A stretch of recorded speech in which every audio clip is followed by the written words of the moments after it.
The air was thick with the scent of burnt rubber and the metallic tang of blood as I stood there, my hands trembling, staring at the mangled remains of what used to be an old bridge. It was a scene straight out of a nightmare, but for me, it was all too real. We were the survivors, the ones who had somehow cheated death when the bridge gave way, plunging dozens of cars into the icy river below. I remember the chaos, the screams, the desperate scramble for safety. But what I couldn't shake off, even now, was the eerie calm that settled over us as we stood on the riverbank, survivors bound by an unspoken pact of silence and shock. In the days that followed, the bridge became a ghost of its former self, barricaded and forgotten by the town, but not by us. Each of us, the survivors, started noticing things. Small at first, a letter, plain and unassuming, slipped under my door. No return address, just my name scrawled in an unfamiliar hand. "Watch your back," it read. It wasn't just me. We all got them, these cryptic warnings, each one a chilling reminder of that day. And then, the signs started appearing, at the very spots where the cars had fallen. A smear of blood here, a discarded shoe there, as if the bridge was still claiming victims. We were no longer just survivors. We were suspects. The local police, with their probing questions and suspicious glances, made it clear they thought we knew more than we let on. But how could we explain the inexplicable? How could we tell them about the letters, about the feeling of being watched, about the creeping dread that maybe, just maybe, the disaster was no accident? As we gathered, each of us with our own piece of the puzzle, we began to see patterns, connections that made no sense. The bridge wasn't just a place of tragedy. It was a nexus of secrets, a silent witness to a conspiracy that stretched beyond the town's limits. Who sent those letters? Why were we being targeted? And what or who was behind the disaster that had brought us together? These questions haunted us, driving us to dig deeper, to find out the truth, even if it meant uncovering a web of deceit that could very well lead to our undoing. The morning after receiving the letter, I found myself staring out the window, watching the town go about its business as if nothing had happened. The sun was up, casting long shadows over the quiet streets, but inside, my mind was a storm of confusion and fear. I had always been the kind of person who kept to myself, a routine-driven life that was now shattered. My daily jog, which used to be a peaceful escape, now felt like running through a minefield. Every shadow seemed to stretch into a figure lurking, every sound a whisper of warning. At work, things weren't any better. My colleagues, who once shared laughs over coffee, now looked at me with a mix of pity and suspicion. The office, once a place of mundane tasks and deadlines, had turned into a stage where I felt like I was performing the role of the survivor under the scrutiny of unseen eyes. Lunch breaks were no longer about catching up on the latest gossip or discussing weekend plans. Instead, I found myself in the break room, picking at my sandwich, while my mind replayed the scene at the bridge. The smell of burnt rubber seemed to linger in my nostrils, the cries of the trapped echoing in my ears. It was during one of these solitary lunches that I first met Sarah, another survivor. She sat across from me, her eyes hollow, mirroring the turmoil inside me. We didn't speak much at first, just shared the silence, each lost in our own thoughts. But there was a connection, an understanding that needed no words. "I got one too," she finally said, her voice barely above a whisper, sliding a crumpled letter across the table. It was identical to mine, the same chilling message. We started meeting regularly, not just for the comfort of shared experience, but because we both felt the need to piece together what was happening. Each of us had our own minor encounters, a car following too closely, a phone call with nothing but static, or the feeling of being watched while alone at home. Our conversations often circled back to the bridge. We'd discuss the maintenance records, the local politics, anything that might explain why we were now targets. but every lead seemed to dead end or loop back to the same unsettling conclusion. The bridge collapse was no mere accident. One evening, as we sat in a local diner, the usual hum of conversation around us, Sarah mentioned something that made my blood run cold. "I heard from someone at the town hall," she said, her voice low, "that there were supposed to be repairs scheduled for that bridge, but they were mysteriously canceled at the last minute." This piece of information, small as it was, felt like a key. It wasn't just about us anymore. It was about uncovering a truth that someone wanted buried with the victims of the bridge collapse. The letters, the signs, the feeling of being watched, they were all part of a larger puzzle, one that we were now determined to solve, not just for our peace of mind, but for justice. As we left the diner, the night air was cool, but it did nothing to quell the fire of resolve burning within us. We were no longer just survivors or suspects. We were on the path to becoming investigators, driven by the need to understand why our lives had been upended and what dark secrets the town was hiding. The next morning, the town seemed even more alien to me. The usual bustle of morning commuters and the chatter of shopkeepers felt like a facade, a thin veneer over the dark undercurrents we had begun to sense. Sarah and I decided to meet at the local library, a place where we could dig into old newspapers and public records without drawing too much attention. The library was quiet, the air thick with the musty scent of old paper. We sat at a secluded table, surrounded by stacks of documents and microfilm reels. The librarian, an elderly woman with sharp eyes, watched us with a mix of curiosity and concern. "Looking into the bridge collapse?" she asked, her voice a whisper as she passed by. Her question wasn't just casual. It carried an edge of knowing. "Yes," I replied, trying to keep my voice steady. "We're trying to understand what really happened." She nodded, her eyes lingering on us for a moment too long before she returned to her desk. Sarah and I spent hours sifting through records. We found articles about the bridge's history, its construction, and the numerous complaints about its maintenance. But what caught our attention was a series of letters to the editor, published years ago, accusing local officials of corruption and negligence regarding public infrastructure. "Look at this," Sarah whispered, pointing to a letter dated a decade back. "It mentions the same bridge, claims that funds for repairs were misappropriated." The letters painted a picture of systemic corruption, but they were met with silence from the authorities. It was as if the town had a pact of silence, a conspiracy of quiet that extended beyond the bridge disaster. Our research was interrupted by a sudden, sharp sound. A book had fallen from a nearby shelf, startling us. We looked around, but the library was empty except for the librarian, who was now nowhere in sight. The atmosphere shifted. The silence was no longer just quiet, but oppressive, as if the walls themselves were listening. Feeling the weight of unseen eyes, we decided to leave. Outside, the day was overcast, the sky a blanket of gray that seemed to press down on us. "We need to be careful," Sarah said as we walked. "Whoever is behind this might be watching." That evening, I received another letter. This one was different. It wasn't a warning, but a threat. "Stop digging, or you'll end up like the others," it read. The handwriting was the same, but the tone was more urgent, more desperate. The next day, we decided to confront someone who might have answers. We went to see Mr. Thompson, a retired engineer who had once worked on the bridge. His house was on the outskirts of town, a modest place with overgrown gardens that whispered of neglect. Mr. Thompson was hesitant at first, his eyes darting around as if expecting someone to be watching.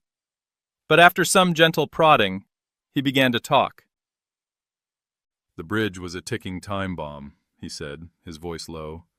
"I warned them, wrote reports, but my concerns were buried under layers of bureaucracy and greed. There were interests that didn't want the bridge fixed." "Who?" I asked, feeling the tension rise. He shook his head, fear evident in his eyes. I can't say more. They watch, they listen. Just be careful. You're stirring a hornet's nest. As we left Mr. Thompson's house, the feeling of being watched was palpable. We were now not just piecing together a puzzle, but actively poking at a wound that was still very much open. Back in town, we noticed a black car parked near my apartment. It was too conspicuous, too out of place in our small, sleepy town. Sarah and I exchanged a look of understanding. We were being followed, our every move tracked. The stakes were rising. Each step forward in our investigation seemed to pull us deeper into a web of deceit, where every thread we tugged at threatened to unravel not just the truth about the bridge, but potentially our own lives. The letters, the signs, the surveillance. They were all connected, part of a larger, more sinister plot that we were only beginning to comprehend. Yet, despite the fear, there was a burgeoning resolve. We weren't just survivors anymore. We were becoming something more, something driven by the need for truth and justice. But with each revelation, the danger grew, and the shadow of the bridge loomed larger, a dark sentinel over our quest for answers. The tension was almost unbearable as Sarah and I sat in the dim light of my living room, the curtains drawn to shield us from prying eyes. The latest letter, with its stark warning, lay on the coffee table between us, the words, "Stop digging, or you'll end up like the others," seeming to pulse with a life of their own. "We can't back down now," Sarah said, her voice firm yet tinged with the fear we both felt. "If we stop, they win. We owe it to those who didn't make it off that bridge to find out the truth." I nodded, my resolve hardening. "But we need to be smart about this. We're dealing with people who have power, who've managed to keep this under wraps for years." The silence that followed was heavy, filled with the weight of our decision. We were no longer just piecing together a puzzle. We were actively challenging a system that thrived on secrecy and corruption. That night, we decided to take our investigation to the next level. We would infiltrate the town hall, where records of the bridge's maintenance and the canceled repair contracts were kept. It was risky, but necessary. Under the cover of darkness, we approached the town hall, a grand old building that now seemed more like a fortress guarding its secrets. The night was eerily quiet, the usual sounds of the town absent, as if the place itself was holding its breath. Using a key Sarah had managed to borrow from a sympathetic clerk, we entered through a side door. The corridors were dark, the only light coming from the occasional emergency exit sign casting a ghostly glow. We made our way to the records room, our footsteps echoing ominously. The room was a labyrinth of filing cabinets and dusty ledgers. We began our search, looking for anything that could connect the dots between the bridge's collapse and the town's officials. It didn't take long to find something. A file labeled Bridge Maintenance was tucked away at the back of a cabinet. Inside, we found not just the expected maintenance reports, but also a series of internal memos. One memo, dated just weeks before the disaster, was particularly damning. It was from a council member to the mayor, suggesting that the bridge's repair funds be redirected to a more pressing project, a new development on the outskirts of town, owned by a company with ties to local politicians. "This isn't just about negligence," I whispered, my voice barely audible over the pounding of my heart. "This is about greed, about covering up their tracks."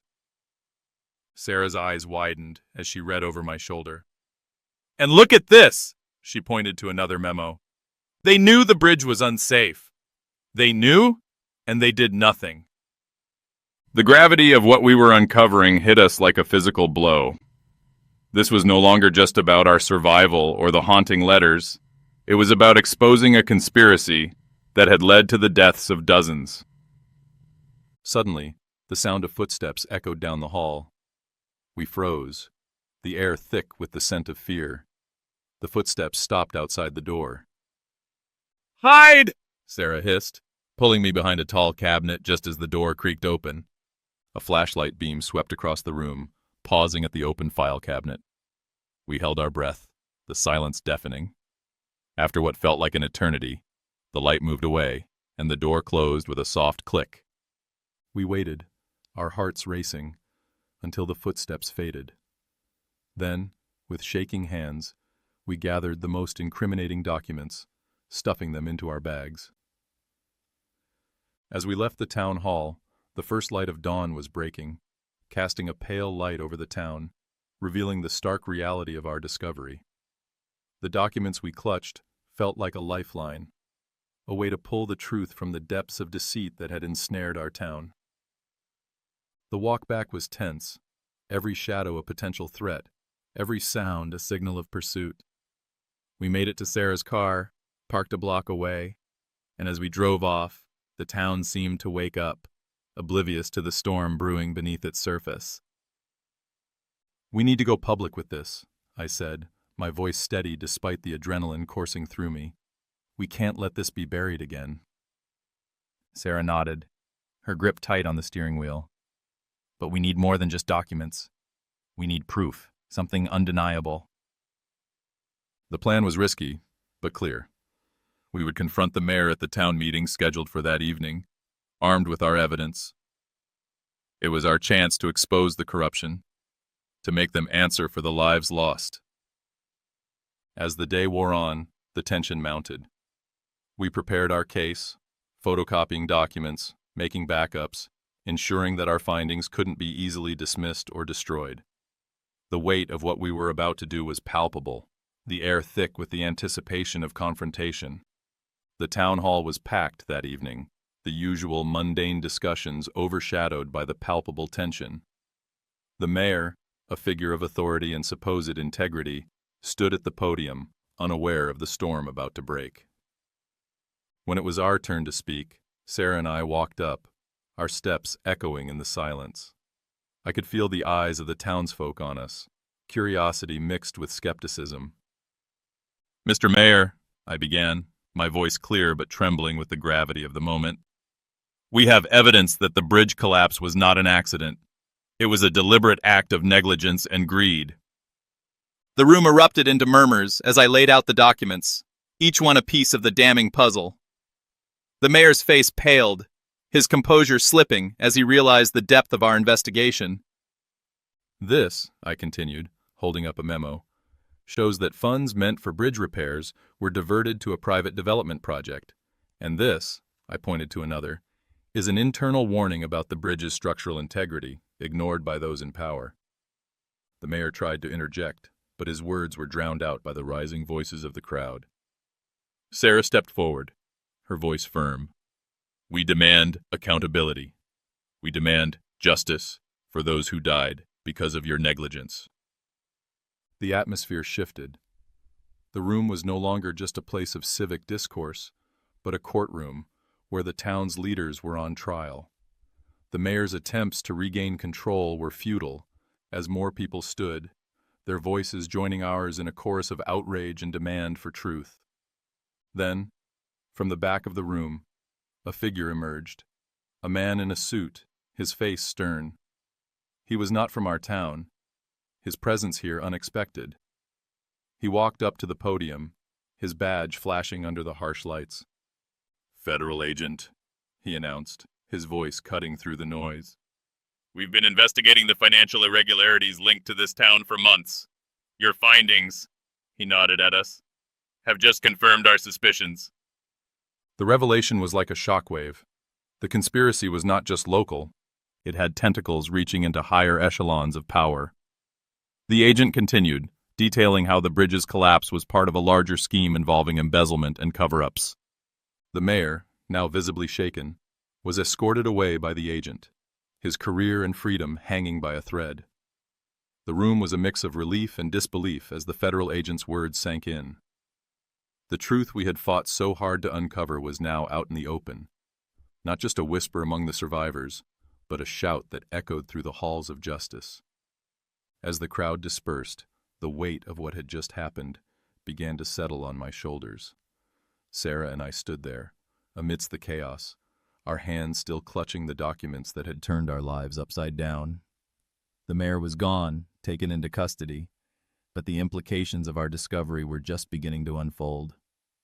Outside, the night air was crisp, a stark contrast to the stifling atmosphere inside. Sarah and I walked in silence for a while, the gravity of our actions pulling us into a reflective mood. "We did it," Sarah finally said, her voice a mix of exhaustion and triumph. "We brought the truth to light." I nodded, feeling the adrenaline slowly ebb away, leaving behind a hollow feeling. "But at what cost?" I murmured, thinking of the threats, the fear, the lives lost. We stopped at a small park, sitting on a bench that overlooked the river where the bridge once stood. Water flowed silently, a reminder of the tragedy that had brought us together and changed our lives forever. Don't forget to subscribe, like, and comment if you enjoyed this story. This will help us create more engaging stories for you.